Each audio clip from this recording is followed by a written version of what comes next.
One of the pillars of active aging is spirituality. Sometimes when we think of spirituality, we think about religious thoughts. But truly, spirituality is not just religious thoughts. It's about knowing yourself, what you want, and owning your time. And my next guest has actually figured that out. He's figured out from I have to I can. I'm very, very keen to know more about this. And with that, today I want to welcome my next guest, Mr. Krishnan. Many of us grow up following a set path. Study, work, keep going. Ramakrishnan Seshan did that for decades until the mindset shifted from I have to I can. I can take a week off when I want to. And a lot of people, to be honest, a lot of people have come to me and said, you know what, I wish I had that lifestyle of yours. At 50, he chose life on his terms. This is a story about choosing differently and discovering that life doesn't end when the structure does. You know, the first time my monthly salary didn't hit my account after 30 years of working, it hit me.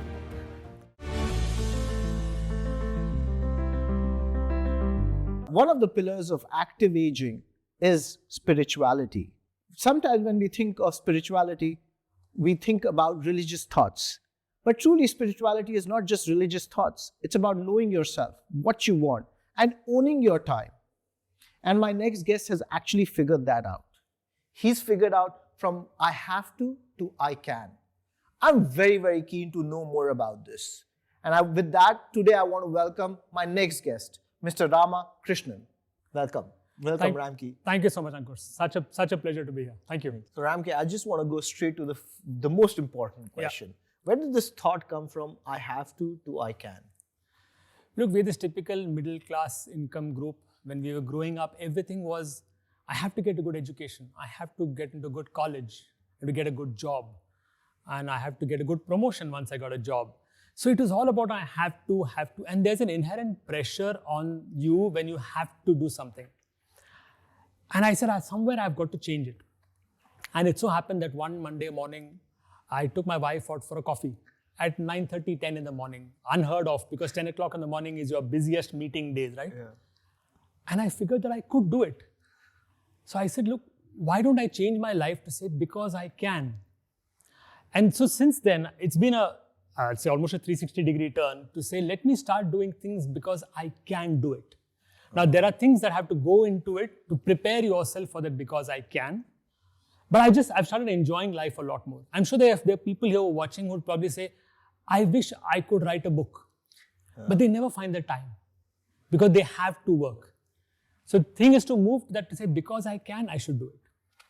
And that's very true. Like, a lot of people I speak to, even myself sometimes say that I would love to do this. Like one of the things I want to do is teach in a college, right? So, perfect. And I always say I'm busy, and that's one part of it. And it's great to hear that I can. But you said there's some ingredients which go into I can. What are those ingredients which are very critical? So they are tough, but they're tough in your mind. They're not tough to implement, but they're tough in your mind to sort out. The first thing is to let go. And all of us want more. At some point in time, one has to say, I have enough. And I don't need to get greedy. So look, I'm a corporate guy. I've been a banker for 30 years.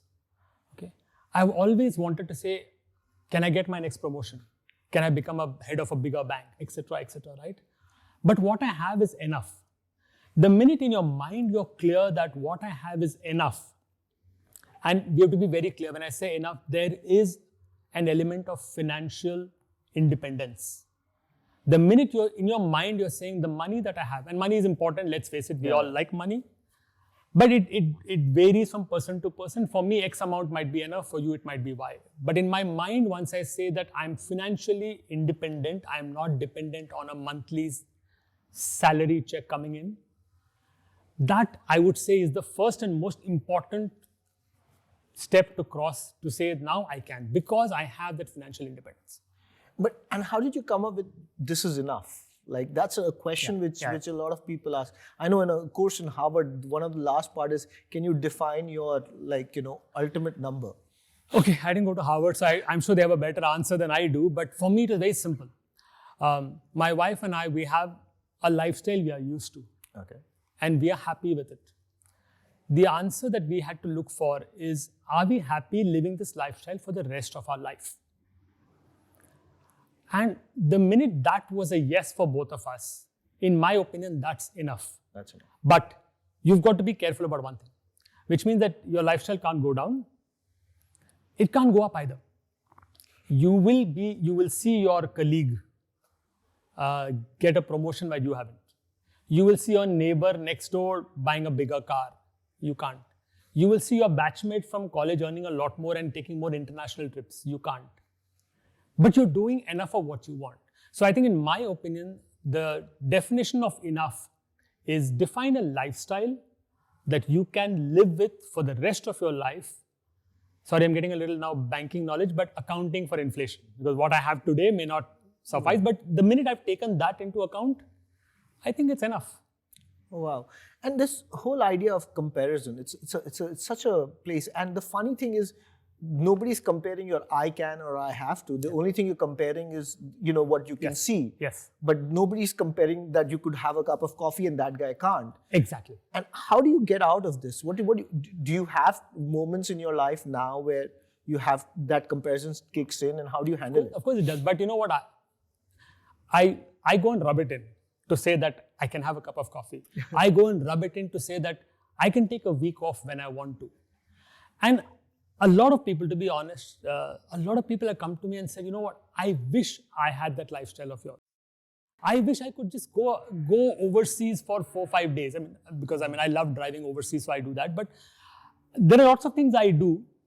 They think, I wish I could. And it's actually got them thinking. And I'm aware of many more people who come to me to say, look, tell me how you did it, because I want to do it. So I think inherently everybody wants to have that new stage of life. Yeah.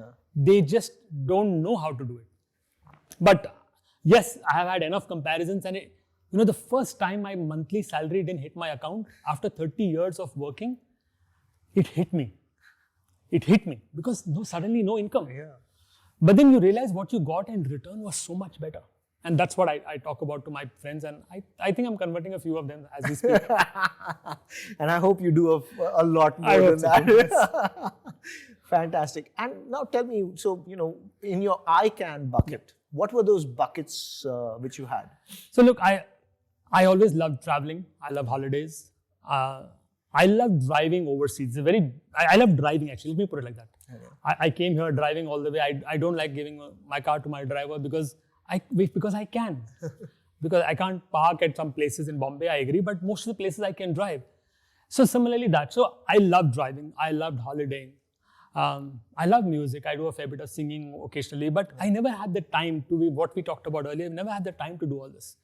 So I said, let me make all of this into something that takes up my time. And that's why I moved out of banking and started up something completely different.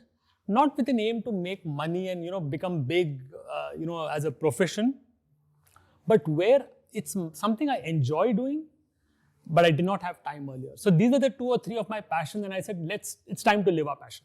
Oh, wow. And tell me this whole driving piece. Yeah. I believe you started a company itself. Yeah. And what is it? And so I started a company with another like-minded friend of mine who also was in the same journey. We call it Drive Off Grid. Okay. So it's basically about driving holidays globally. So if you, for example, if you want to go on actually, let's go back to college days. When you're sitting with friends and you say, chalo yaar drive pe chalte hain. It's such a common thing. Chalo drive pe chalte hain. Let's go on a drive. Going on a drive somehow has been very therapeutic for a lot of us. So we said, why don't we do this more often? So what we do is we take a bunch of people who like to do a driving holiday, take them to let's say I take them to, say, Scotland.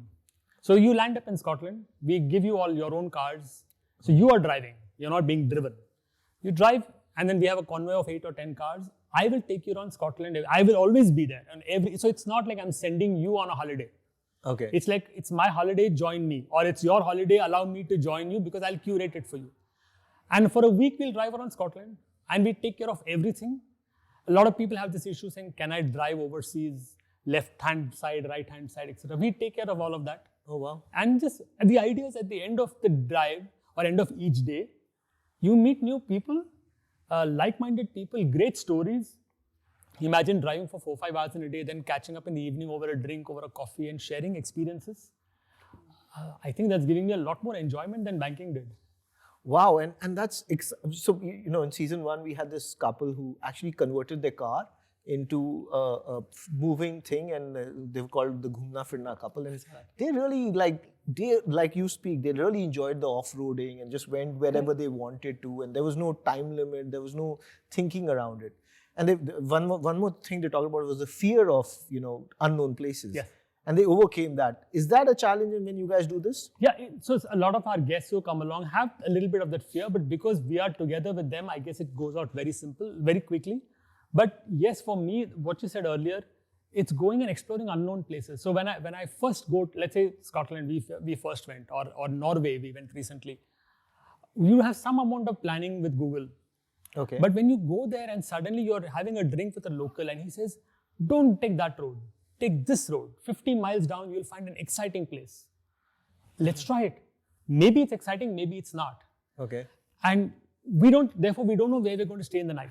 We don't book hotels when we go, as in during our recce. Of course, when we take our guests, all our hotels are well booked in advance. But so the excitement is of discovering new places that are off-grid. That's why we call ourselves drive off-grid. So I won't take you to a typical touristy place. I'll take you to a place that you normally wouldn't go. But the excitement of seeing something new that nobody else would take you to, I think it's amazing. You discover new food, new layouts, new lands, new people. I think that for me is the most exciting thing. And yes, a little bit of fear, nervousness, anxiety, but overcome by the sheer joy of seeing stuff. I know when you overcome fear, it's actually most of the time it's more joy, right? Yeah. So great. Now tell me, when you were doing this from I have to I can, and leaving a job, which is what everybody's looking at you. So one is just the financial number, but the other is the pressure of the society, your wife, your parents, your friends. How did that happen? How did you handle that? I think my dad, who will probably be watching this, will completely agree with you, because he didn't know. He said, "Are you retiring at 50?" And I think no one's retiring. Yeah. It's just doing stuff that you want to do. Maybe you don't get a monthly check that you normally do. And yes, society likes to have you as a job. You have a fixed job. But so it didn't take too long for me to convince the people who understood, who mattered to me. And they all actually took happiness in the fact that I was doing something that gave us all joy. Okay. So that was not too much of it. The second thing I realized is, frankly speaking, apart from the paycheck not coming, there's not too much of difference between a corporate job and doing this. Okay. There is vision required in both places. There is planning required in both places. There is trust required in your partners, in the people you work with. There will be speed breakers along the way, whether you're driving or in a company. There will be a cop who will pull you up, or an auditor who will pull you up in a bank. So the similarities are insane. The only thing that took me towards this other journey is to say that in a corporate, typically, it's the destination that you want to get to. You have to achieve that profit, that PAT, PBT, you have to achieve that, right?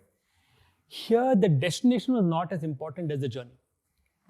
But the challenges are very similar, and therefore I was learning from whatever I did in my 30 years of a corporate life. So it wasn't that tough to...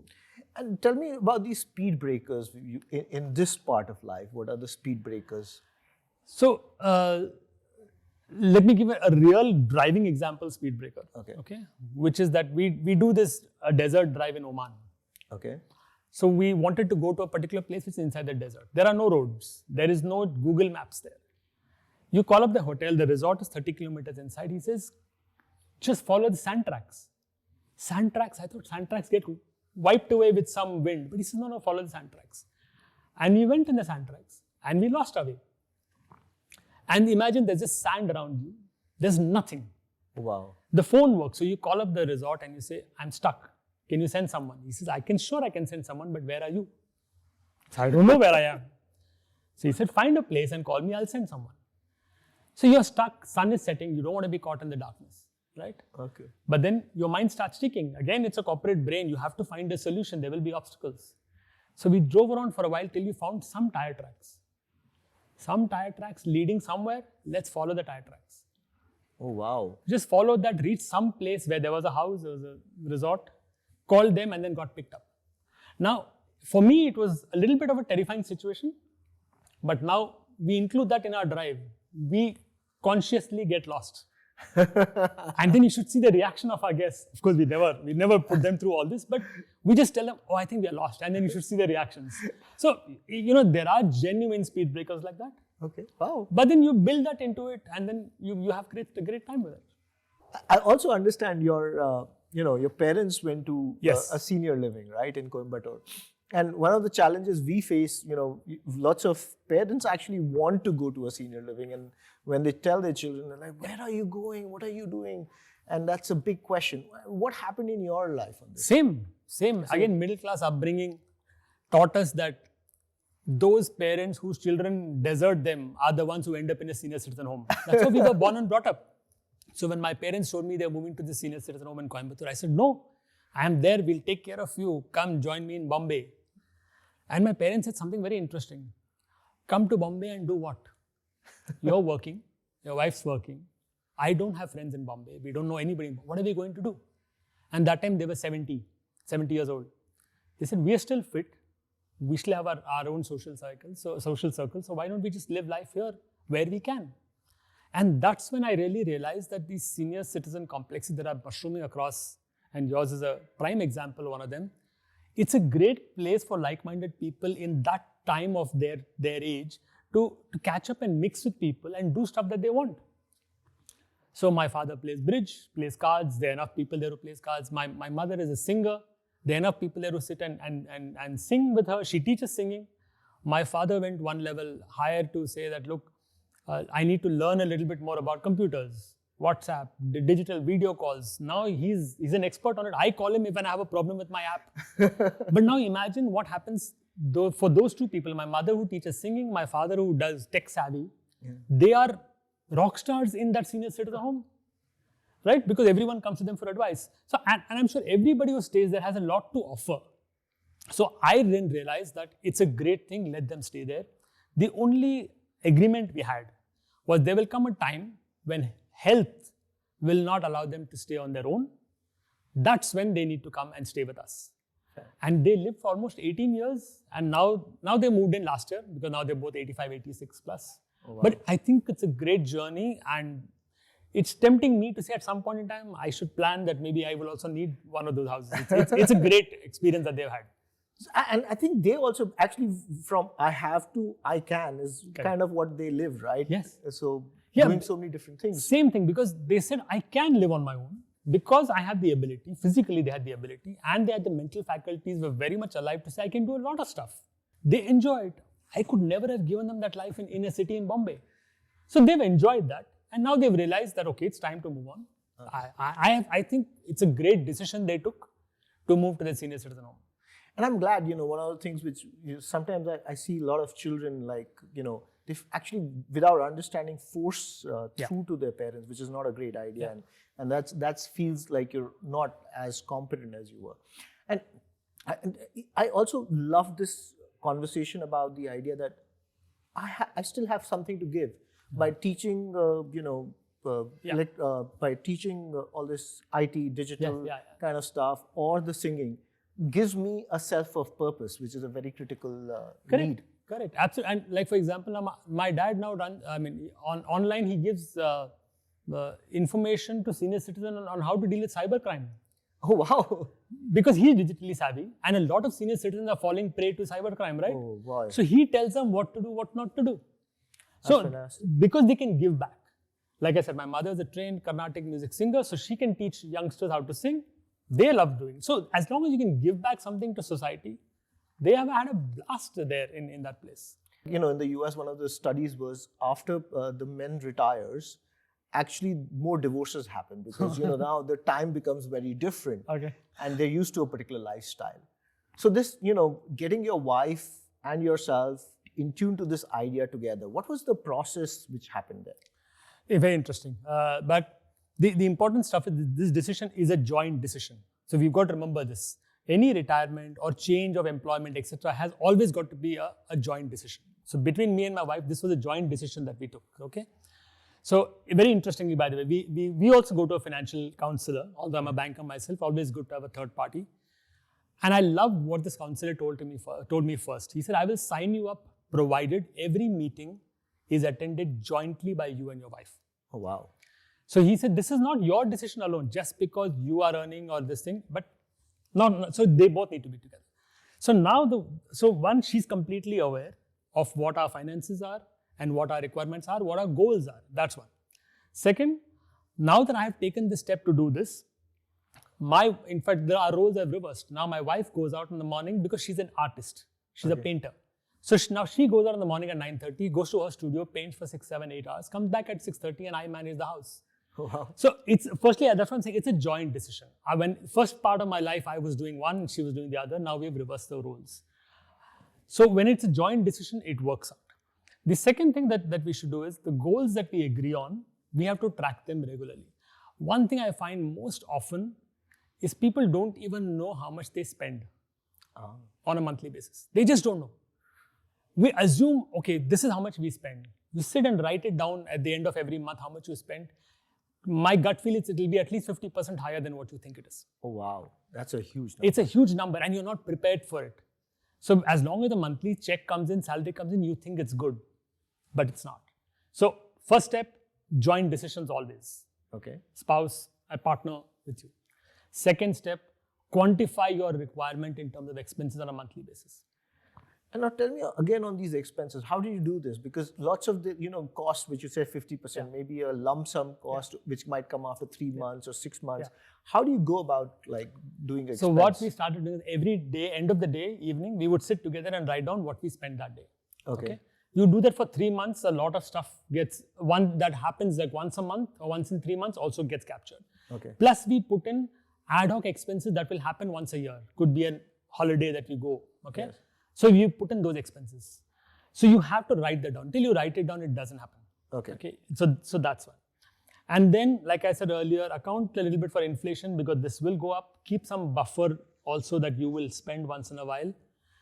Once you have that, and before you take this decision of retiring, make sure that whatever savings you have can cater to that. Okay.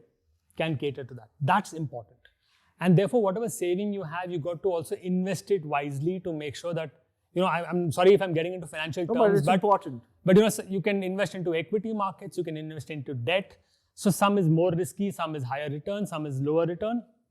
It's a mix and match of what all you can do. So most importantly, there is a risk profile that each one of us has. You'll have a risk profile like I would have. And as we grow older, remember, your ability to take risk reduces. Fair. Right? If you keep that in mind and invest your money along your risk profile, in alignment with the risk profile, and then you see that the money that you're investing can cater to your monthly income, only then take this call. Otherwise, don't jump and say, oh, Ramki has said it's time to go say I can. Frankly speaking, you can't. If you don't have that money, then you can't. It's important to realize when you can't as well. So there is a little bit of finance knowledge that is required, and not everyone will have it. I don't have it as much. Go to a counselor. There are enough people who will do it. And one of my episodes we talked about finding the right who is critical. Like that person, yes. I think he's by questioning that both of you have to be here, has actually added a lot of value to your thinking. Yes, so you have to trust that financial counselor. And I must tell you one more thing he talks about. He says once a quarter, take your partner out on a financial date.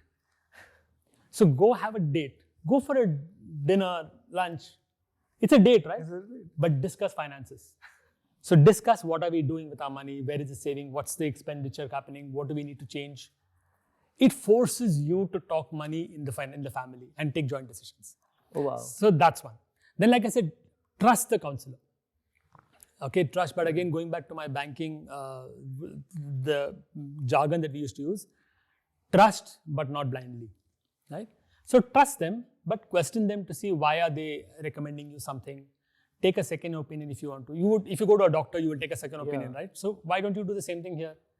Make sure, and this is a very important thing in banking, in finances, make sure that counselor, whoever is earning money when you are earning money. A lot of people earn money, and they should earn money. Yeah, they should. They're in business. But they can't be earning money at your expense. So once you know that, it kind of works. So interests are aligned. Yes, interests have got to be aligned. If you don't earn money, they should. Fair. And tell me, has it been months where your spends were much more than what you expected? And what has happened there? Oh yes, they have been. Those are very tough times when, because you felt like you wanted to splurge a little bit, you did go overboard. And yes, there have been. But you have to make up somewhere else. So the minute you do that, one, you're dipping into savings that you're not planned for. Hopefully you planned for it, but I'm assuming your questions about things which are not planned, right? Correct. And they will happen. Yeah. So then you dip into your savings a little bit, but then you have to course correct on something else. Something else that you wanted to do as a luxury, give it up because you opted for a bigger luxury. But again, I keep saying this, and this is where I am very thankful that my wife and I see eye to eye on this. We take these joint decisions saying, okay, let's splurge on this. One life, let's live it, let's do this. And something else we'll give up, let it be. Okay. But yes, it happens. But I'm happy it happens. That's why we're living this life. Let's do something we just blindly, we never thought we'll do it. Let's do it. So I think that financial date kind of helps in this. Helps. Because when you splurge, then you make a choice and then you keep going. Absolutely. Joint, and always joint decisions. Fantastic. So, and sometimes finance, because you can put a number to it, is easier to discuss with your wife. Yes. Now, tell me from choosing that she becomes she's an artist, she's going out. How do you define time? Sometimes too much time with your wife can also be a challenge, or sometimes too less of a time can be a challenge, right?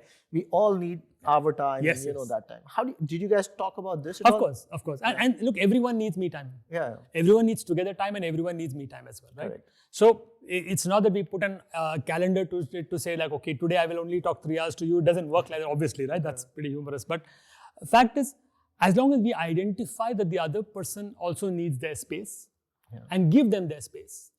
And I think we're pretty lucky that we do that with each other. That really helps in your own growth and helps in the relationship growth. So give them that space to say, you do what you want to, and I will not interrupt or I will not interject, and the other person feels the same way. So sometimes, and I would say COVID forced us to live together face to face. All of us, right? All of us, yeah. Sometimes I'm sure she had enough of me. I won't blame her at all. But now the scenario where I'm back at home, I don't think we planned it that now she needs to step out. Okay. But it kind of worked out. It kind of worked out that she now goes out and we're giving each other that space. So yes, I think it's a very important one, but must do. Must. All right, perfect. Thank you so much for this. So now we're going to go to our fun segment, rapid fire. Ouch. So okay. quick answers, no thoughts as much. All right. People often say age takes things away. What is one thing life gave you after 50 that you genuinely didn't expect? White hair, grey, and I love it. I love the salt and pepper look.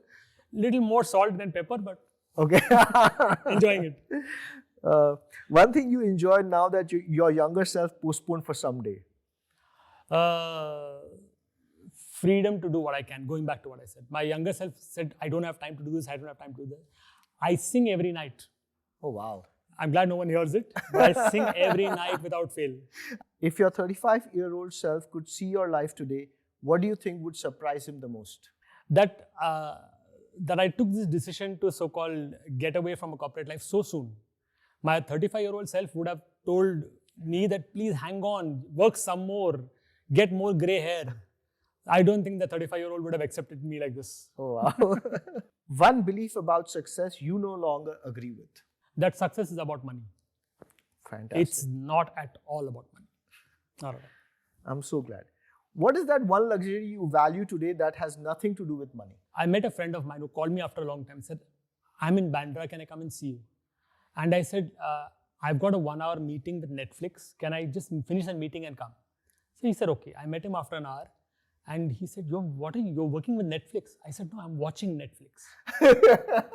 So the fact that I can do that, I call it a 1-hour meeting with Netflix. And I have a daily meeting with Netflix.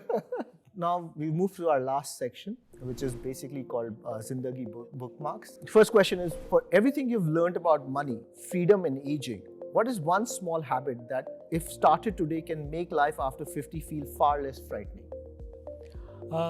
Never too early to start saving and never too late to start saving. Wow. So, you think, oh, I wish I had started this 10 years back. Sure. But doesn't mean you don't start it now. So it's never too early to start and also never too late to start. For someone who is still inside the 9 to 5 but quietly questioning it, what is one question you think they should honestly ask themselves before making any big decision or this decision? That is my 9 to 5 routine what I want it to be, or is it being dictated to me? So everyone's living that 9 to 5, so have I. And I think you know this as well as I do. It's never 9 to 5, right? It's 9 to 9 or 9 to 12. Yeah. Because you're always on the clock. There is nothing wrong in working hard, nothing wrong in spending extra hours at work. At least work the way you want to. At least work on what you want to do. Don't just respond to your boss at 12 o'clock in the night because he wants an answer. Look, I've done it. Okay, I've done it. But at some point in time, you have to start thinking about that too. Yeah, and so one of the things I'm a follower of Jim Collins, and one of the things he says about businesses, all businesses have to be social. Our purpose cannot be money, it has to be something higher than that. And if you drive that, then 9 to 5 is not a 9 to 5, it's basically because you want to do this, that's what you want to make a difference. Money at a point of time, after a point of time has limited value. When we launched Drive of Grid, the idea is not to make money. Yeah. All I'm saying, we're all going on a holiday together. Yeah. As long as I don't lose money, I'm fine. I don't want to make money. Because whatever I do in this business, I will earn lesser money than what I was earning in the bank, right? So if you want to make it about money, then don't do this. So I think I mentioned this to you earlier. Cliche, make your passion your profession. Absolutely wrong. Let your passion remain your passion. Do things with your passion, but don't make it a profession, because then somebody will come and ask you, what is your return on investment? How much money are you making on this? Don't do that. You lose the passion. It's been such a pleasure, Ramki, to have you, and so much learning. Thank you so much. Today, I love the thought of, if I have to I can.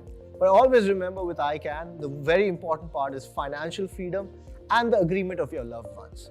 I had a great learning experience, a lot of happiness in the way he found his financial freedom and true happiness.